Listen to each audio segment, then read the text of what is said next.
Pengayoman, kembali lagi di podcast Kusuma bersama saya Sondang. Dan kali ini kita akan kehadiran adik-adik CPNS yang baru aja bergabung di kantor wilayah Kementerian Hukum dan HAM Sumatera Utara. Halo, welcome deh. Ya, ini boleh kenalan nggak sih dengan siapa aja nih? Dari yang sebelah sini boleh? Halo, nama aku Sani Angelia Naibaho. Di sini jabatannya analis anggaran. Halo, nama aku David Hansel Pasaribu, jabatan penyuluh hukum. Halo, nama saya Hilda Ayu Tamara, jabatan Pranata Komputer. Ya, selamat mengemban tugas baru di Kementerian Hukum dan HAM Sumatera Utara, khususnya sebagai tunas pengayoman. Nyangka nggak sih gabung di Kementerian Hukum dan HAM ini? Kalau dari Hilda nggak pernah nyangka sih. Nggak pernah nyangka ya? Enggak. Ini atau nggak sebelumnya memang benar-benar jadi cita-cita dari kecil atau hanya sekedar ngikutin kemauan orang tua atau memang gimana nih tergeraknya mungkin setelah kuliah atau gimana? Boleh diceritain nggak? Dari siapa? Dari siapa?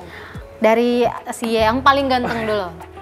Ya, awalnya memang nggak ada tertarik dari pribadi ya gitu, tapi memang dari semenjak kuliah memang orang tua tuh udah ya apa ya bilang ya, maksudnya ya, kalau lagi ngobrol bareng gitu ya kadang bilang juga jadi PNS lah gitu maksudnya, atau jadi ya sering dibilang kayak gitu juga ya.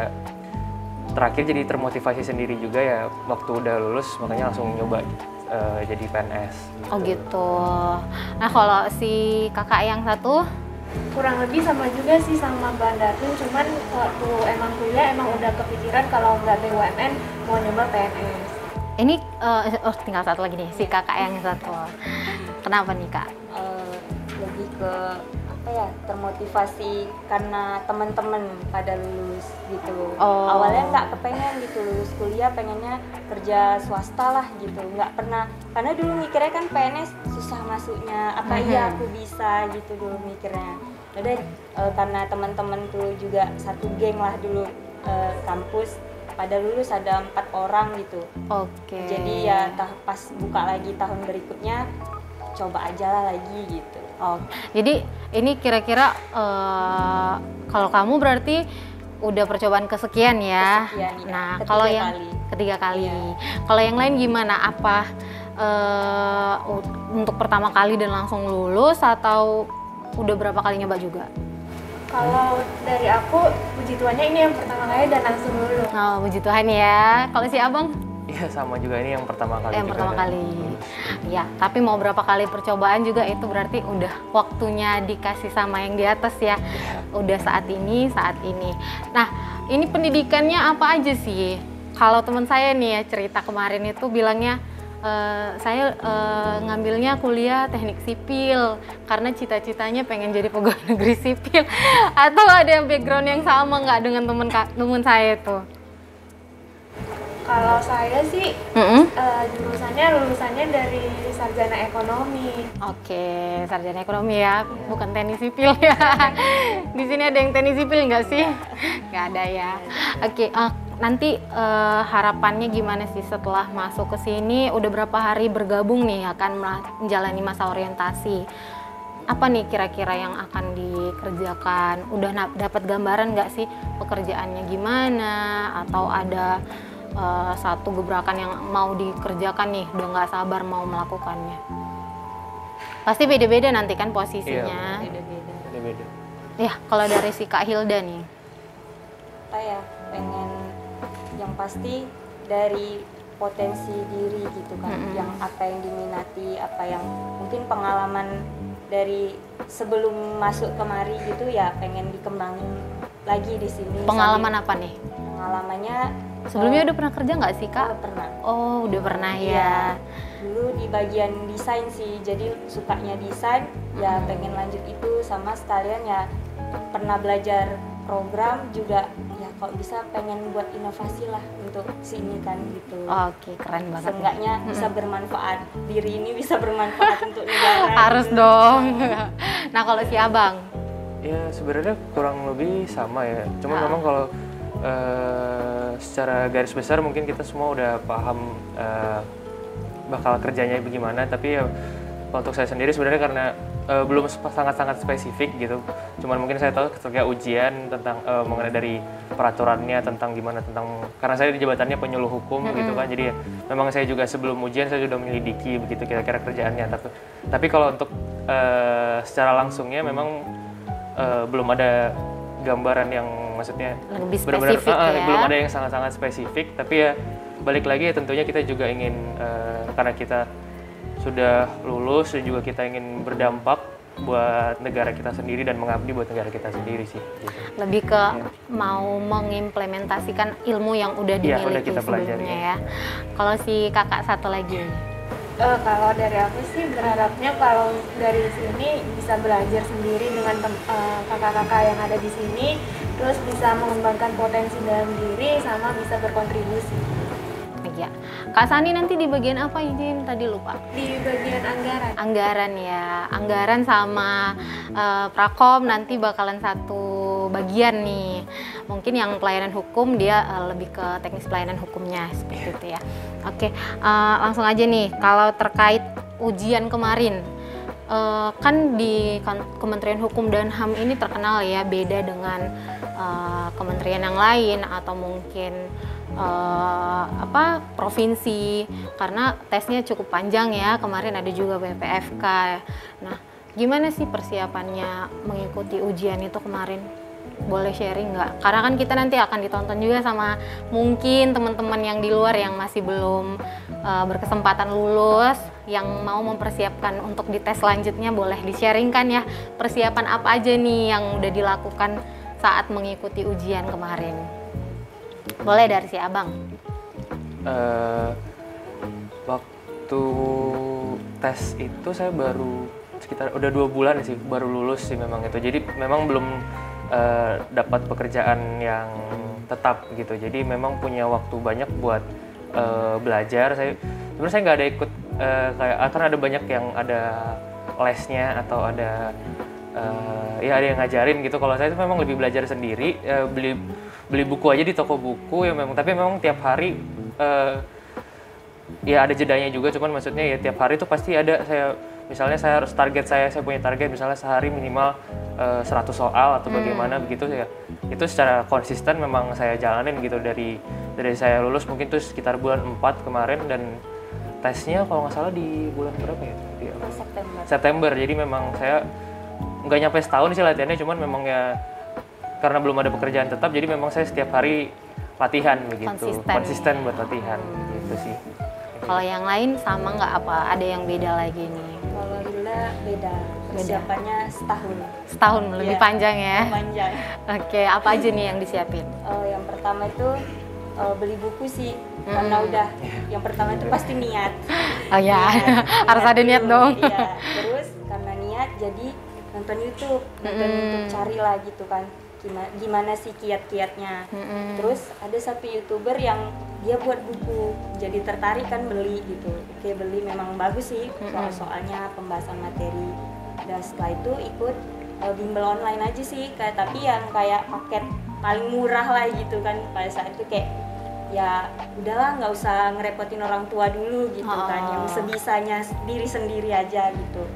Itu ya udah ikutin bimbel itu online iya, tapi dia nggak materinya cuman PDF gitu aja sih, kayak ya catat aja supaya ingat per materi, catat di buku gitu per materi. Abis itu kalau misal Sabtu atau Minggu itu latihan soal tryout gitu, sampai ke SKD. Tapi waktunya lebih panjang ya. Apalagi di situ masih bekerja ya mungkin ya? Atau udah resign? Udah selesai. Udah Maksudnya selesai. udah nggak kerja Gitu lagi. Cuman konsisten, kadang kalau tiba-tiba ada yang butuh apa gitu kerja dipanggil gitu. Oh, lebih ke freelance berarti ya? Freelance. Oke, nah kalau si Kak Sani nih? Kalau dari aku, kayaknya dari antara kakak-kakak ini waktu persiapan aku yang paling singkat kayaknya. Soalnya aku tuh lulusan di Agustus pertengahan atau Agustus awal 2021. Jadi waktu persiapannya itu emang paling singkat banget kan. Jadi bagi teman-teman mungkin nggak menutup kemungkinan kalau misalnya waktunya singkat, nggak menutup kemungkinan teman-teman juga bisa lulus kayak kita karena ya balik lagi kayak Kak Hilda bilang, yang penting niat, paling sering belajar, terus ikut try out. Itu semua kiat-kiat yang biasa kita kerjakan supaya ya kita bisa dapat hasil yang terbaik juga. Iya, berarti hampir bisa disamain nih ya. Yang penting itu yang pertama ada niat ya. Pastinya kalau nggak ada niat semuanya tuh bakalan setengah-setengah dikerjain. Terus persiapannya itu tadi ada yang mungkin les atau try out, jawab-jawab soal ya. Hambatan apa nih yang dialami sepanjang persiapan bahkan waktu udah mulai ujiannya itu? Boleh bebas dari siapa aja.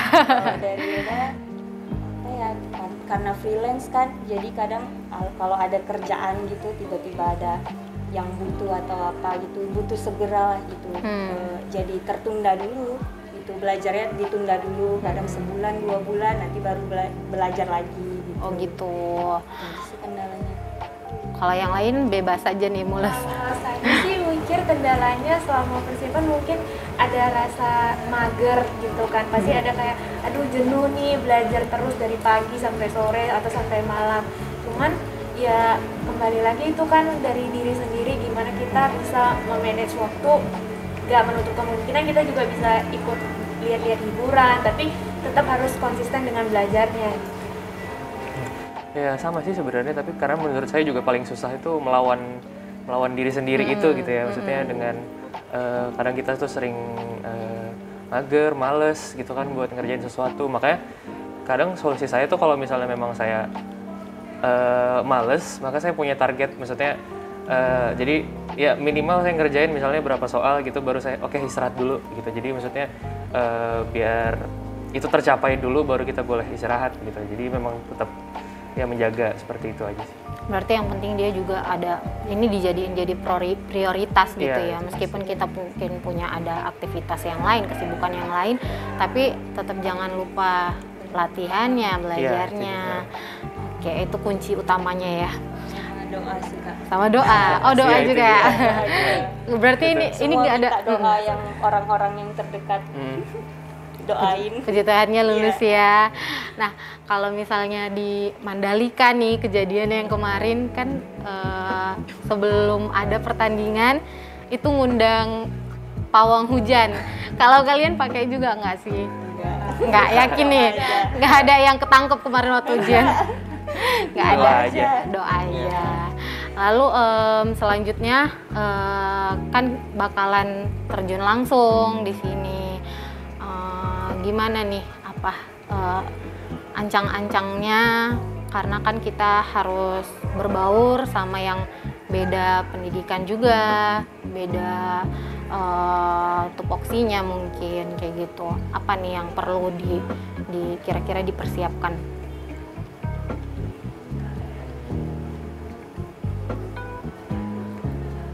Karena suasana baru juga kan. Yang pertama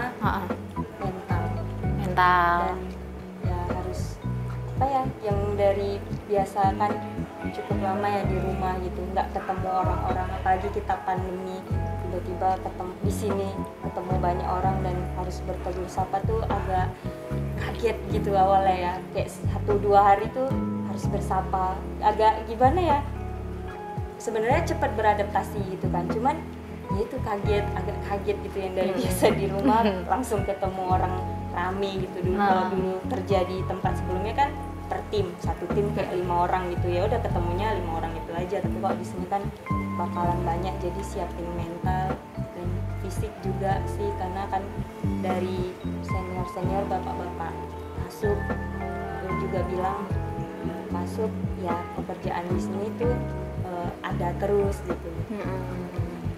Berarti mental terus berusaha akan selalu beradaptasi di sini ya. Yang lain? Kalau menurut saya sih juga apa ya, harus selalu punya keinginan untuk mau belajar begitu ya, karena kan mungkin ini memang baru buat kita ya.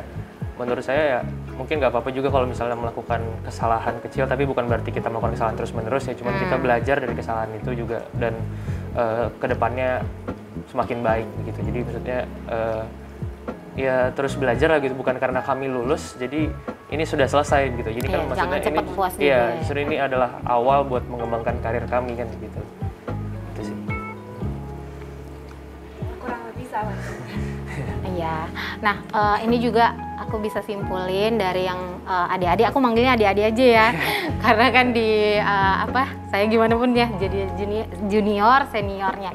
Nah, apa yang adik-adik sampaikan tadi itu juga sesuai dengan core value-nya kita di Kemenkumham, berakhlak. Jadi kita tetap yang kayak dibilang tadi pertama inovatif, baru nanti kita akan berinteraksi dengan rekan-rekan kerja yang lain, itu bisa harus dibutuhkan sinergi yang bagus, lalu bekerja keras, dan yang pastinya kita harus nggak boleh cepat puas, kita harus terus berusaha ngasih yang terbaik gitu.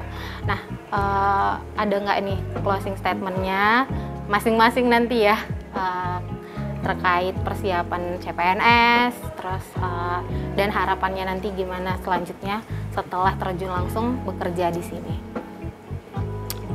Dari pinggir aja. Kalau untuk teman-teman yang mungkin akan mempertimbangkan untuk mempersiapkan untuk CPNS berikutnya, kalau dari saya sih tips and triknya paling jangan lupa untuk terus belajar, terus mempersiapkan diri dengan sangat baik, dan juga berdoa dengan sungguh-sungguh supaya setiap usaha dan niatnya itu emang dilancarkan. Untuk kedepannya harapannya bisa bekerja sama dengan semua rekan yang ada di kantor, bisa beradaptasi dan bisa mengembangkan diri menjadi lebih baik. Oke. Kalau dari saya sih sebenarnya yang penting kalau misalnya akan mendaftar CPNS itu dalam latihan, dalam mengerjakan soal sampai nanti pada akhirnya akan ujian itu tetap harus selalu konsisten gitu. Hilangkanlah rasa-rasa malas, mager yang membuat kita itu menjadi tidak belajar gitu setiap harinya ya. Balik lagi juga seperti yang saya sudah bilang tadi ya, usahakan setiap hari memiliki target mengenai soalnya juga, atau berusaha selalu mempelajari hal-hal baru yang belum dipelajari di hari-hari sebelumnya gitu. Dan juga buat masa kerja di sini semoga juga ya, saya berharap saya dapat tumbuh menjadi orang yang lebih baik lagi dan bisa bermanfaat tentunya bagi negara ini. Itu sih. Dari saya pesan untuk yang mau daftar nih CPNS tahun berikutnya, yang pertama itu lurusin niat dulu. Kita lakuin ini tuh untuk siapa gitu. Kalau memang niat pengen banggai orang tua tuh luar biasa sih, itu pasti jadi akan diingat terus gitu, mudah-mudahan. Baru tuh kalau yang kedua itu belajar, intinya fokus aja sama satu tujuan gitu. Kalau misalnya memang belajar ya udah belajar aja gitu, jangan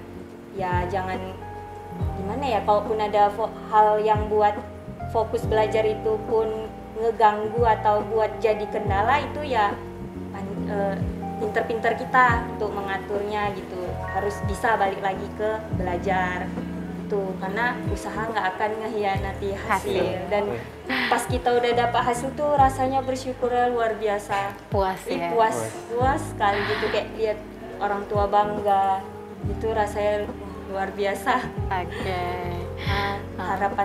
Harapan kedepannya sama sih, kurang lebih kayak bisa buat diri jadi lebih berkembang lagi, lebih baik, lebih bisa banyak belajar dari senior-senior yang ya bahkan udah ada yang puluhan, lebih dari 10 tahun gitu kan pengalamannya, itu kan luar biasa gitu. Lebih pengen berkembang dari belajar dari pengalaman senior.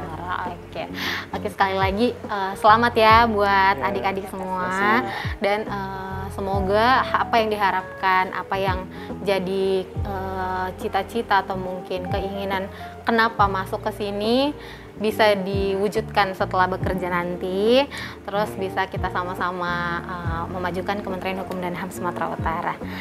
Oke, baiklah teman-teman, kita sekarang udah di ujung acara. Semoga apa informasi yang udah kita sharingkan tadi di sini bisa bermanfaat, khususnya buat teman-teman di luar yang mau mencoba mengikuti seleksi CPNS selanjutnya. Dan kita berdoa semoga apa yang jadi niatan baik bisa terlaksana dengan baik pula. Sampai jumpa di podcast kita selanjutnya.